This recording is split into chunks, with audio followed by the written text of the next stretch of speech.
So I heard a rumor that Anycubic had limited the retraction speed on the Kobra GO to 25 millimeters per second.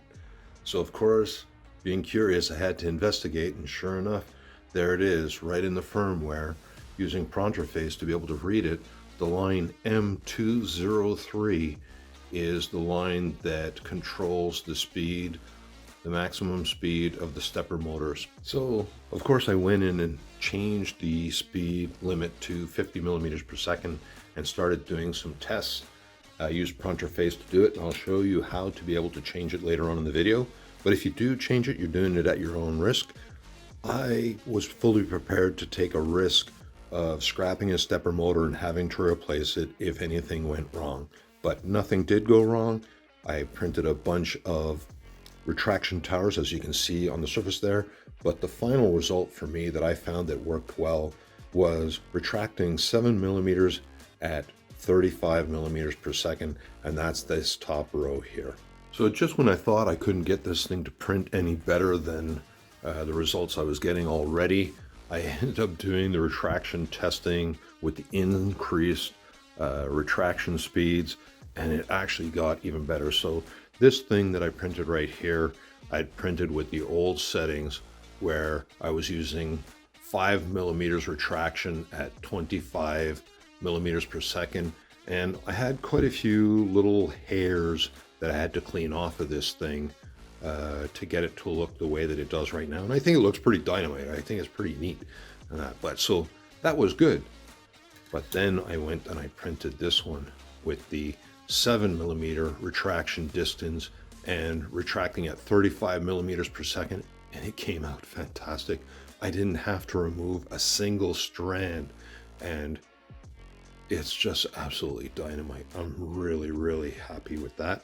So then this one is just a gag gift for somebody at work that I used to prepare this video, and it too, I didn't have to clean a single strand off this thing.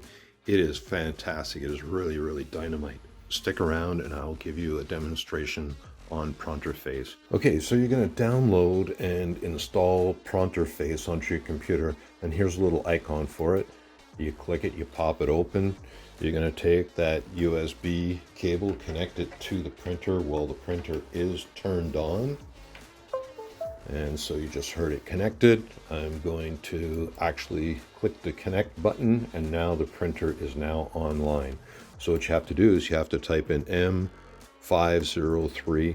So that's grabbing the details that are on the EEPROM. So if you scroll up, you're going to see here the line M203, X300, 00, Y, the Z. So these are the speed limits for those stepper motors. And then the extruder here, I've already got it set to 50. So I'll change it back to 25 in front of you so that you're able to see it. So I'm just going to copy that line, and I'm going to bring it and place it down into the command space.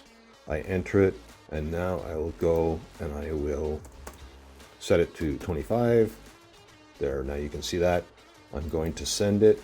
So I send it to the printer, and now I am going to save it to the printer. So that is M500. I hit enter. It is sending the command. I'm going to do a repeat read to make sure that it is taken. And now I scroll up and I have a look to the M203 line. Here it is. And I've just changed it to 25. It is now saved to the EEPROM. So you're just going to change the numbers, and I'm going to change mine back right away. So here we go. And I send, then I save it. And now it is saved. Then I'm going to do a read again, just to make sure that it took. I scroll up to the M203, and there I have it. I've changed it back to the 50. Anyways, I hope this helps, and if you have any questions or concerns, just leave me a comment below, and I'll be happy to help out if I can.